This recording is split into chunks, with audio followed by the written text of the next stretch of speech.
Assalamu alaikum famille, j'espère que vous allez bien. Amiral Blindé, votre serviteur, le nègre, pièce unique, le loup solitaire. Amiral Blindé, toujours, il n'y a pas l'homme, c'est Dieu qui fait ça. Voilà. Alors, assalamu alaikum, j'espère que voilà, je vois maintenant il y a Parfait Dosso, merci beaucoup, voilà. Bah, vous voyez, tellement le compte il est au cas bisi yiri ni fengona ni signalement ni fengen, ça veut dire que non na la sécurité moi me comment quoi. Ante mogoye jona cadre mogo wa nuguye. Alors, aux moutons et aux Ivoiriens qui voulaient savoir le programme du président Kibafori Soro, alors il a commencé à donner ses programmes. Alors, gare à vous, les tricheurs, les copieurs qui vont venir copier et aller parler de ça là. Aucun fafron n'a le droit de toucher à notre programme. Salut Kadio Afoué, comment tu vas?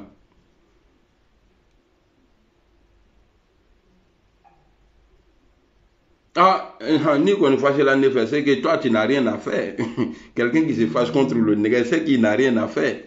Salut mon frère Zungrene, qui est toi ton nom là, Bakouan. Ton nom est compliqué, et c'est toi qui gagnes l'argent. Il est trouvé. Il faut mettre les noms simples. Dieu aime tout ce qui est simple, il n'aime pas les trucs compliqués. Bah, d'ici, il va dire, allez lui donner l'argent à lui là. Ton nom là, il va dire comment il va. Ah, des nègres, ça c'est le nom facile. Alors, il y a Gunogo Daouda, comment tu vas? Alors, on dit, quand il y a la tête, le genou ne porte pas le chapeau. Donc, le président même, je vais vous présenter sa vidéo, vous allez, on va écouter ensemble. Et c'est comme ça que je vais faire maintenant. Quand il donne un programme, je vous fais écouter. Et après, si j'ai quelque chose à ajouter, et j'ajoute. Après, on gagne temps. Parce que nous, on ne parle plus beaucoup. Nous, on a travaillé. Lui, maintenant, il va venir maintenant pour couronner ce que nous, on a fait. Voilà. Et puis, je vous dis, moi, personnellement, là, je crois en Dieu. Je sais que le destin de Guillaume Soro va s'accomplir. Son rêve va se réaliser. Et il va très bien travailler pour les Ivoiriens. You know? On dit quand il y a la tête là, le genou ne porte pas le chapeau. Alors lui-même, il est mieux placé pour vous dérouler un peu son programme. Ça a commencé comme ça. Hein. On est dedans. Et puis on va avancer dedans comme ça. Alors c'est parti, le King. C'est avec... Comment tu vas? Une immense joie. Monsieur le Président, ce public est tout à vous. Voilà. Merci, Monsieur Kader. Je me désole que Monsieur Nyapi Gilles n'ait pas pu livrer et délivrer son message. J'imagine que ce sont les aléas, n'est-ce pas? Donc de la technique et surtout, on peut mesurer la qualité de tout le dispositif technologique. Regardez ça lèvres. C'est rose, non? De partir de l'intérieur du pays. Donc si vous êtes prêts. Excellence, nous sommes prêts, nous sommes tout oui. D'accord. Mesdames et messieurs les membres de la commission d'orientation et de coordination de GPS. C'est avec une immense joie que je vous retrouve ce début d'année. Ces moments chargés d'émotions prennent une importance particulière puisque, comme vous le savez, les circonstances ont jusque-là empêché les rencontres physiques depuis la création de notre mouvement et de cette commission. Votre mobilisation d'aujourd'hui témoigne de votre engagement militant inébranlable et je vous en félicite. Je formule pour vous, vos familles, des vœux de bonheur et de réussite pour 2025. Amina ya Rabbi. Que cette année vous apporte bien-être et accomplissement. Amina. Mesdames et messieurs, notre mouvement s'est toujours montré attentif aux aspirations générales et aux réalités quotidiennes de nos concitoyens. À ce titre, je suis particulièrement sensible à la situation alarmante des paysans telle qu'évoquée dans vos discours. Si j'ai choisi de m'adresser à vous aujourd'hui sur le thème de l'agriculture, ce n'est pas un hasard. Après avoir abordé les thématiques de la famille, de la femme, de la jeune fille et du genre, il m'est apparu nécessaire de mettre l'accent sur l'agriculture en raison de l'importance de ce secteur dans la vie économique et sociale de notre pays. L'agriculture constitue non seulement l'un des fondements de notre projet de société, mais nous l'envisageons également comme un moyen d'atteindre l'équité et la prospérité.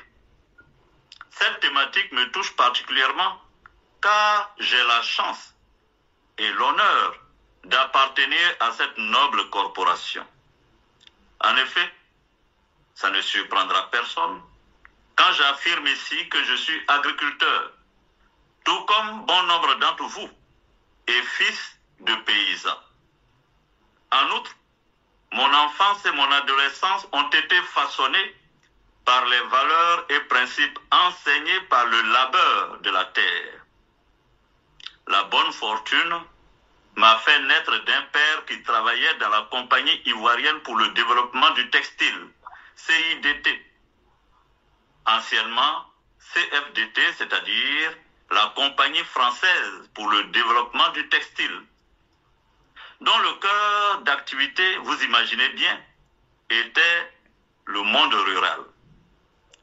Mon goût pour l'agriculture s'est aiguisé au fil de ces années de service de mon père et de ses lieux d'affectation. Ainsi, une fois dans la vie active, je n'ai pas hésité à créer moi-même mes propres plantations. Aussi, convient-il de rappeler que durant mes 5 années en tant que Premier ministre, j'ai toujours accordé une grande importance aux problématiques du monde agricole. C'est au cours de cette période que les réformes des secteurs du café-cacao en 2008, du coton et de l'anacarde furent une œuvre conjointe entre le président Laurent Gbagbo et moi-même en relation avec la Banque mondiale et le FMI. À la suite, nous avons obtenu le point d'achèvement de l'initiative des pays pauvres très endettés, PPTE. Ces réformes, bien que difficiles dans leur mise en œuvre à l'époque. Voilà. Je me pose. Le monsieur qui est en train de vous parler là, le futur président de la Côte d'Ivoire, le King Kibafori Soro, après je vais vous faire écouter une vidéo du président Ouattara qui parlait de lui, qui lui rendait hommage. Ce n'est pas comme votre candidat là, vos candidats bizarres là. Guillaume Soro a fait cette preuve. You know? Guillaume Soro, le président Gbagbo Laurent a présenté le président Soro. Il nous a dit qu'il a été son premier ministre. Parmi tous les diplômés à l'époque qui ont été premier ministre de Gbagbo Laurent à l'époque là. Mais il a dit que Guillaume Soro a été son premier meilleur, c'est-à-dire son premier, il y a le meilleur de ses premiers ministres. C'est quelqu'un qui a occupé des fonctions en Côte d'Ivoire. C'est quelqu'un, il a été premier ministre. Il a été ministre de la Défense. Je vous dis ça parce qu'il y a d'autres qui vont dire, mais lui là, il se prend pour qui? Les jaloux là. C'est pour vous dire ce qu'il a occupé déjà dans le gouvernement de Côte d'Ivoire. Il a été premier ministre. Ministre de communication, ça je ne maîtrise pas. En tout cas, ministre de la Défense. Il a été président de l'Assemblée nationale. Et il a été gouverneur au Nord sur la rébellion de Alassane Ouattara, le président Alassane Ouattara. Ça là, on ne peut pas enlever l'étiquette de ça là, on ne peut pas enlever ça sur Alassane Ouattara. La rébellion là, il faut être fier. Si vous êtes encore au pouvoir là, Parce qu'il n'y a que vous là qui allez venir ici m'insulter et insulter le président Soro. Si Ouattara est au pouvoir aujourd'hui, grâce à Allah, grâce à Guillaume Soro, et je vais chercher la vidéo après, vous allez écouter. J'ai mis pause. Parce qu'il faut que je dise à ceux qui ne le connaissent pas là, j'explique qui il a été dans Côte d'Ivoire. Et puis, ne soyez pas inquiets pour lui. Où il va enlever tout cet argent qu'il est en train de dire là, son programme là, il va enlever l'argent là où? Allez-y demander au président Ouattara. Où il enlève son argent aujourd'hui pour réaliser, s'il réalise pour les Ivoiriens. L'argent là, c'est l'argent de Côte d'Ivoire. Il dit qu'il va travailler dedans pour vous mettre bien. Il dit qu'il va travailler dedans pour vous mettre bien. Alors, s'il y a un CV à présenter, parmi tous les présidents de Côte d'Ivoire là, les postes que Guillaume sera occupé là, aucun de ses prédécesseurs là, on doit occuper ces postes là. Même si d'autres ont occupé, en tout cas, il a occupé plus de postes que ceux-là. Et puis jamais il a été critiqué pour dire non, tu gères mal. Ça a été toujours avec bravo, mention à bravo à une mention. Guillaume Soro. Donc, il ne faut pas vous aller venir ici parce que vous êtes jaloux. Parce que vous allez être jaloux. Parce que vous nous avez posé la question. Vous, oui, c'est quoi le projet? C'est quoi son programme? C'est ça là, il a commencé à dérouler. Et puis ça là, ce n'est que le début. Hein. Et moi-même, personnellement, j'ai dit au président Soro de faire rentrer les voitures occasion. Parce que les voitures occasion est mieux que Yango. Les voitures que vous prenez aujourd'hui à Abidjan, là, les Shinto que vous roulez dedans, là, ni qu'à Bordeaux, à moteur bébé, quoi, il m'a à Benaïrom. C'est-à-dire, les voitures occasion, là, c'est ici, ça quitte et ça roule ici. Même moi-même, actuellement, là, je roule dans une voiture qui a plus de 20 ans, qui a même, il y a Mabouri, métaphysique. C'est-à-dire, il faut sensibiliser tous ceux qui sont dans ce domaine-là. C'est-à-dire, transport, quoi. Il faut juste faire attention. Dire aux gens, non, quand tu es comme ça, il ne faut pas conduire. Quand tu conduis, voilà comment il faut être, voilà comment il faut être. Des radars pour flasher, en tout cas ceux qui ne veulent pas respecter. Sinon, voiture occasion ne tue pas. C'est l'homme nouveau qui est dedans là qui tue, par son comportement là, fait qu'il tue les gens. Est-ce que vous comprenez? Donc moi j'ai demandé personnellement au président Soro et il m'a fait la promesse. Il va mettre dans son programme. Voiture occasion va rentrer en Côte d'Ivoire. Parce que voiture occasion est ici. Nous-mêmes, on roule dans voiture occasion ici. Parce que ça a créé beaucoup de chômeurs en Côte d'Ivoire. Ça a mis beaucoup de familles dans le problème. Est-ce que vous comprenez? Donc, le monsieur qui est en train de parler là, ce n'est pas quelqu'un qui est quitté en Suisse, qui gérait banque là-bas, il a été imposé au parti qui prend les étrangers pour faire les candidats là, pour faire les premiers ministres là. Voilà, Guillaume Soro, il n'est pas comme ça. Il a déjà fait ses preuves. Et là, il est prêt à diriger la Côte d'Ivoire. Et Inch'Allah, il va diriger la Côte d'Ivoire. Et moi, amiral, je ne vais jamais gratter ma tête pour quelqu'un, pour que mon président soit président en Côte d'Ivoire. Et je vais m'adresser aux Ivoiriens, parce que c'est ceux-là qui vont voter. Je vais m'adresser à ceux-là. Et notre programme, soyez rassurés. Moi, je ne vais pas avoir la grande gueule aujourd'hui. Et demain, les amis de Soro vont acheter des voitures à 100 millions, à 200 millions, et puis parler mal aux gens. Et puis je vais me taire. Jamais de la vie. Jamais. Il a toujours critiqué. Voilà pourquoi j'ai décidé de marcher seul. Seul. Parce que je ne veux pas être dirigé par quelqu'un. Parce que là, je risque ma vie. Ça fait plus de 8 ans aujourd'hui, je n'ai pas vu ma maman. C'est mon engagement pour Soro, ce n'est pas lui qui m'a envoyé.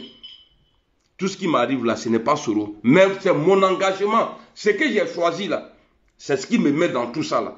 Alors quand ça va être bon là, il faut que ça soit bon pour tout le monde. Pour tous les Ivoiriens. Et ça va maintenant. Donc nous, on ne va pas venir. Mon mentor ne va pas gouverner la Côte d'Ivoire. Gens, voilà, on s'en fout. Jeter les gens en prison. En tout cas, moi, je ferai partie de ceux qui vont mettre en prison. Parce qu'il va travailler. Et je le connais. J'ai vu le président Soro, tête à tête, a fait que fermer maison, on est deux. Je connais le monsieur. Et j'ai appris à le connaître. Même si on n'est pas toujours ensemble là, je le connais. Je connais très bien le président Soro. Et je sais que c'est un homme de parole. C'est un homme qui s'est toujours battu pour les autres. Raison pour laquelle, quand on nous dit que c'est Gbagbo qui a formé Soro là, mais quand Gbagbo a pris le pouvoir là, est-ce que vous avez vu Soro avec Gbagbo? Jamais. Parce qu'ils n'étaient pas d'accord. avec sa manière de gérer la Côte d'Ivoire. Il n'était pas d'accord. Il était au beurre avec Alassane Ouattara. Quand Ouattara a parlé de parti unique, là, il dit non, je ne suis pas dedans. Parce que ce n'est pas ça la valeur de Guillaume Soro. Même si aujourd'hui il appelle Alassane Ouattara. Bon, le vieux, j'ai compris. Bon, GPS là, c'est mort. Je viens. Il va rentrer aujourd'hui. Mais s'il encaisse tout ça là, c'est pour les Ivoiriens. Alors on va écouter le programme du président Soro. Et on va écouter. Et Dieu merci, on est encore là. Ceux qui disent qu'il a été pressé là, oui, à 29 ans il a été pressé. Et puis c'est lui qui a acheté les armes et il a créé la rébellion. C'est Guillaume Soro qui a acheté les armes à 29 ans. C'est lui, il a eu connexion avec Kadhafi. C'est lui, il a eu connexion avec Blaise Compaoré. C'est lui, il a eu connexion avec tous ceux qui ont fourni les armes aux rebelles en Côte d'Ivoire. Et puis je vous dis, nous on n'est pas pressés. Parce que quand tu doutes là, que tu es fatigué. Moi je sais que mon mentor là, il va diriger la Côte d'Ivoire. Bon, vous là, vous voyez qui? Qui ne parle pas, dans sa génération là, qui ne parle pas au nom d'un vieux aujourd'hui. Il est le seul. Guillaume, il est le seul. Sinon, tous ceux que vous voyez là, en train de... Quand tu les demandes là, qui est ton mentor, c'est Ouattara, qui est ton mentor, c'est Gbagbo. Nous, on n'est pas dans ça. Antala Biantala Sini. Nous, on n'est pas dans ça. Et puis, on n'est pas pressé. Nous, on n'est pas pressé. On m'a pressé. On va écouter. Parce que là, il nous a soulagés. Parce qu'on ne savait pas quoi dire. Aujourd'hui, il est venu nous dire, voici mon premier programme. Déjà, il a parlé de la famille. Avec de Wubison, il a parlé de ça. Maintenant, il est en train de parler des agriculteurs. Et au fur et à mesure, et on va avancer, il va dérouler. Mais gare à tous ceux qui vont venir faire copie. Il y en a beaucoup un programme et puis il va avoir les moyens pour le faire parce que c'est dans l'argent de Côte d'Ivoire là qu'il va prendre comme ses prédécesseurs ont fait là. C'est dans l'argent de Côte d'Ivoire là, il va prendre pour travailler pour les Ivoiriens. Moi je suis pas là pour plaire à quelqu'un, détestez-moi, ce n'est pas mon problème. Parce que nous regardons tout le monde, Adme dit là, Atete l'a dit la main. Ah bah oui. Amiral le Blené, le nègre, qui est l'homme qui s'en fout de tout le monde. Alors, président. Un réel motif de satisfaction en ce qu'elle continue d'avoir un impact positif durable sur le quotidien de nos compatriotes. Toutefois, il est affligeant de constater que ce bel héritage est aujourd'hui dilapidé sans retenue. Face aux tentatives de révisionnisme et aux discours stériles de certains, nous devons rester fermes dans nos convictions et défendre les acquis de nos actions. Permettez-moi donc de saisir cette opportunité pour lever un point de voile sur ma vision et celle de GPS de ce que devra représenter le secteur agricole pour notre pays dans les années à venir. Ivoiriennes, Ivoiriens, chers camarades de Génération et Peuple Solidaire. Merci, Président. Il y a un mot de PPACI qui est en train de me provoquer là. L'absence du président Soro en Côte d'Ivoire là égale à la présence de Gbagbo Laurent en Côte d'Ivoire. Tu poses la question, il rentre quand? Je te réponds tranquillement. Parce que Gbagbo, il est là aujourd'hui, il a changé quoi? Il a obtenu quoi? Rien. Nous, on est au dehors là. On fait même boulot que lui. Peut-être que même là, on le dépasse. Parce que là où nous, on se trouve aujourd'hui là, lui, il envoie délégation là-bas. Gbagbo il envoie ses lieutenants là-bas là, dans l'AES. Là-bas, nous, on est calé là-bas. La Côte d'Ivoire là, ce n'est pas l'AES. Vous envoyez des lieutenants là-bas, allez, voilà. Mais si on ne veut pas vous recevoir là-bas, là, il suffit qu'il dit, bon, lui là, quand il vient là, ah, faut pas être au Côte d'Ivoire, comment bana? Ah, le nègre, qui a d'accord, bon, fait mes mots, et puis il sait répondre. Gbagbo est là-bas, il faut il m'a changé. Quand maintenant, depuis Gbagbo est venu, voilà, on a eu ça là, on a eu ça là, on a eu ça là, on a eu ça là. Faut il m'a sorti. Ah, il est pas encore de Nyanyama. Bon, toi, pour toi, même présent, même là, il n'y a rien. Toi, pour toi, là, ça dit, pour toi, là, il n'y a rien. Il faut être. Et tu as venu poser question ici. Et puis, si tu écris quelque chose encore là, il y a été bloqué. Comme je suis en train de jouer la vidéo de mon boss là, sinon j'allais insulter ta maman. Coller dessus et puis jeter ça là-bas. Nyamrodo, imbécile là. Chien là. Allons, président. Aucun individu, aucune famille, aucune société, aucune nation en ce monde ne peut se considérer véritablement libre et souveraine si elle est incapable de produire les denrées nécessaires pour satisfaire ses propres besoins de consommation. Ventre affamé n'a point d'oreille, dit-on. Interrogez-vous sur l'origine de ce que vous consommez et vous saurez dans quelle mesure vous êtes maître de votre destin. Il va sans dire que l'indépendance économique réelle commence par la maîtrise du contenu de nos assiettes, d'où l'importance de l'agriculture qui se définit comme la culture du sol, l'ensemble des travaux transformant le milieu naturel pour la production des végétaux et des animaux utiles à l'homme. Cette définition me paraît fort appropriée. En cultivant la terre et en transformant utilement le monde animal, l'humain se distingue du monde végétal et du monde minéral comme un créateur de civilisation. L'agriculture est donc essentielle en tant que fondement de la souveraineté alimentaire, puisqu'un pays sans autosuffisance alimentaire est condamné à importer ses denrées de base, à dépendre de l'extérieur et bien souvent à s'endetter sans cesse pour subvenir à ses besoins primaires. D'où la nécessité de définir des politiques audacieuses visant à garantir la satisfaction des besoins alimentaires. Mesdames et messieurs, chaque fois que j'ai voyagé à travers le monde, dans les grands pays industriels occidentaux ou asiatiques, j'ai été frappé par l'étendue des espaces agricoles et la diversité de leur production nationale. Lui, il a dit quoi? Que penses-tu des propos de Dama? Je ne sais pas, je ne le connais pas. Je n'ai pas vu sa vidéo. Voilà. Je ne sais pas de qui s'ils avaient intégré, compris le fait qu'on ne peut véritablement être une grande puissance mondiale. Il faut être précis, en continuant à souffrir tu parles de qui là? Adama là, c'est qui? Ou à dépendre de la nourriture venue d'ailleurs. Vous comprenez donc pourquoi l'agriculture doit être l'un des piliers de l'éducation citoyenne dans toute nation souveraine. Il s'avère nécessaire de s'interroger du reste sur les raisons qui ont amené les humains à créer l'agriculture.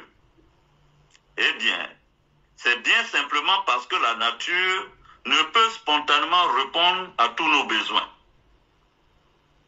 Quand nous avons faim, soif, froid, chaud ou mal, la nature ne nous apporte pas toujours immédiatement une réponse. Dans la nature, l'homme fait face à la rareté, à l'hostilité des éléments. Il ne suffit pas qu'il y ait de la terre, de l'eau, de l'air ou du feu pour que l'homme soit heureux. Il doit cultiver la terre pour faire germer des plantes nutritives et élever des animaux pour assurer ses besoins. Il est quoi? Il est PPACI ou bien il est RHDP? Chris. Il est RHDP ou bien il est PPACI? Marie-France, merci à toi également. Bon, je vais faire violence sur moi, je vais finir ça là. Parce que de la personne que tu parles même là, je ne le connais pas. Tu vois, bon, moi aussi je ne réponds pas aux inconnus. Si quelqu'un il est connu, s'il parle, si, voilà. Et puis s'il est important, tu peux être connu et puis ne pas être important. Voilà, s'il est important, si ça vous apporte, là comme ça, comme, voilà, je sors et puis j'allume son mentor. Voilà.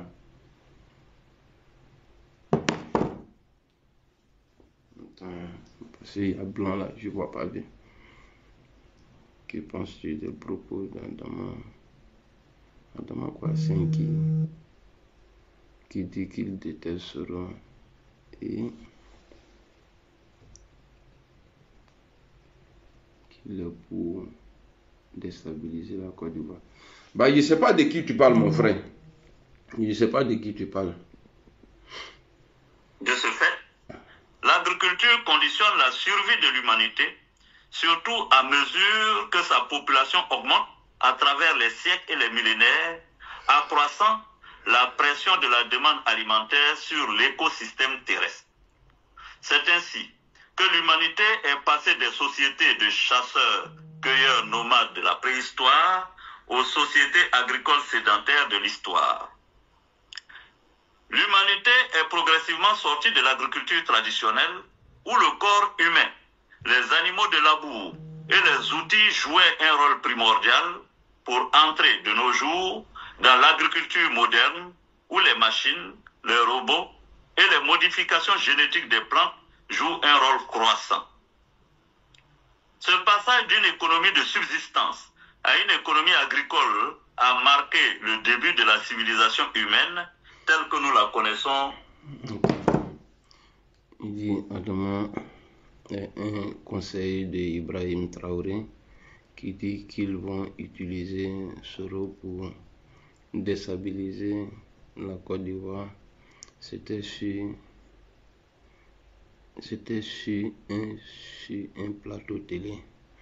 Ah bon? Lui, il a dit ça. Tu penses qu'il est normal? Est-ce que tu penses que quelqu'un qui parle comme ça, est-ce qu'il n'était pas gêné? Est-ce qu'il n'était pas gêné? Parce que tu ne peux pas venir avouer que s'il est conseiller vraiment d'Ibrahim, c'est que le pouvoir du Burkina a un problème. S'il est vraiment un conseiller, si Ibrahim l'écoute, ça veut dire que le pouvoir d'Ibrahim là, vraiment, voilà, je dis bien si, voilà, parce qu'on peut se donner un nom. Moi, je suis amiral blindé des réseaux. Est-ce que je suis vraiment amiral? Est-ce que je suis blindé? C'est ça le problème. Voilà, donc les gens insignifiants comme ça, là, il ne faut pas perdre mon temps en train de parler d'eux ici, là. Et je ne le connais même pas. Généralement, mesdames et messieurs, on distingue l'agriculture traditionnelle de subsistance, dédiée à la satisfaction limitée des petits groupes humains, l'agriculture moderne, extensive ou intensive, qui améliore sans cesse la productivité pour participer à la compétition industrielle mondiale, l'agriculture biologique ou durable, qui privilégie une production respectueuse des équilibres écologiques. Enfin, l'agriculture urbaine, qui insère la production végétale et animale dans les interstices des villes grâce à des innovations artificielles et des adaptations naturelles. Chers membres de la COC, la situation agricole de l'Afrique est extrêmement contrastée. C'est un continent doté de la plus grande réserve de terres cultivables au monde, mais qui continue, hélas, d'alterner entre agriculture traditionnelle et importation massive de ressources alimentaires d'Europe, d'Amérique et d'Asie. Des centaines de millions d'Africains vivent encore de l'agriculture traditionnelle quand d'autres travaillent dans l'agriculture industrielle de rente. Pourtant, le continent reste sous la menace de la faim. Les denrées alimentaires de base coûtent trop cher et les paniers des ménagères rentrent trop souvent vides à la maison. Enregistrez la partie, hein. Là, le jour là. Qu'est-ce qui explique donc quand il va avoir le pouvoir là, vous allez voir s'il va faire ou pas. Donc, enregistrez la vidéo là et puis regardez. Avant les conquêtes arabo-musulmanes et occidentales, avant la colonisation et le néocolonialisme, les sociétés africaines pratiquaient une agriculture centrée sur les cultures vivrières et à raison, à savoir tubercules, sorgho, mil, étaient cultivés et animaux de cheptel étaient élevés pour répondre aux besoins des familles, des clans, des royaumes et des empires. Nous étions, à vrai dire, simplement en paix. Lorsque les puissances coloniales ont découvert la richesse de nos sols, elles les ont sondés, puis décidé d'en faire de vastes champs au service de leurs industries.